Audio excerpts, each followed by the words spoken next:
भास्कररावांचा आशीर्वाद घेऊया या. नाही नाही या मला आमचे इथं तुम्ही ज्येष्ठ आल्यानंतर सांगितलं आणि म्हटलं मग थांबूया इथं. भास्कररावांचा आशीर्वाद घेऊया या. नाही नाही या आमदार प्रमोद जठार आज चिपळूणमध्ये आले होते. वृक्षारोपणाच्या कार्यक्रमानिमित्त भास्करराव जाधव आणि प्रमोद जठार साहेब एकत्र भेटले.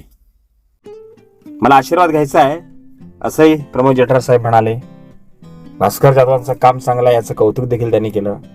भास्करराव जाधव दर्जेदार कसं काम करतात या संदर्भात देखील त्यांनी माहिती सांगितली. मात्र हेच प्रमोद जठार साहेब गुहागरमध्ये कचरा उचलण्याचं काम करत होते. त्या मोहिमेमध्ये सहभागी झाले होते.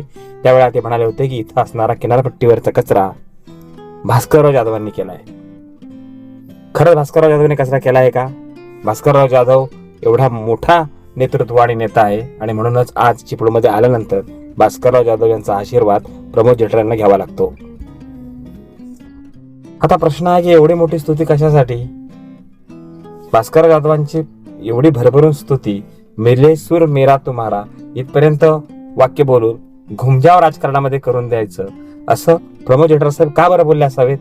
हा मात्र प्रश्न अनुत्तरित राहिला आहे. भास्कर जाधव आणि तुम्ही आज अजितदादांच्या जयंतीनिमित्त एकत्र होतात. 8 दिवसापूर्वी तुम्ही गुहागरचा कचरा साफ करू म्हणून म्हणला होता. MIDC मध्ये MIDCचा पालक आमदार मी आहे असं म्हणलात आणि आज तुमची गळाभेट झाली. तुम्ही म्हणलात मिले सुर मेरा तुम्हारा. काय नेमकं समजायचं? आमदार आहेत. महाराष्ट्राच्या राजकारणामध्ये त्यांनी एक निराळं स्थान निर्माण केलेलं आहे आणि कोकणासाठी त्यांची खरं म्हणजे आता सत्तेमध्ये गरज आहे की ते ज्या पक्षात आहे त्या उबाटामध्ये त्यांना काही काम दिलं जात नाही. ते नाराज आहेत.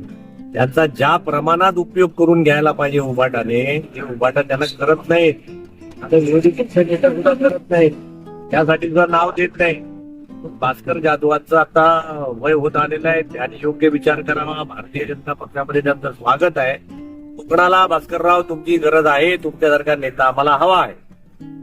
म्हणून मी मगाशी म्हटलं आम्ही दोघांनी एकच झाड लावलं की जे झाड भविष्यामध्ये चिपळूणला आणि कोकणाला भरपूर काही फळं देईल. तुमचं झाड आम्ही मगाशी भास्कररावांनी आम्ही लावलं.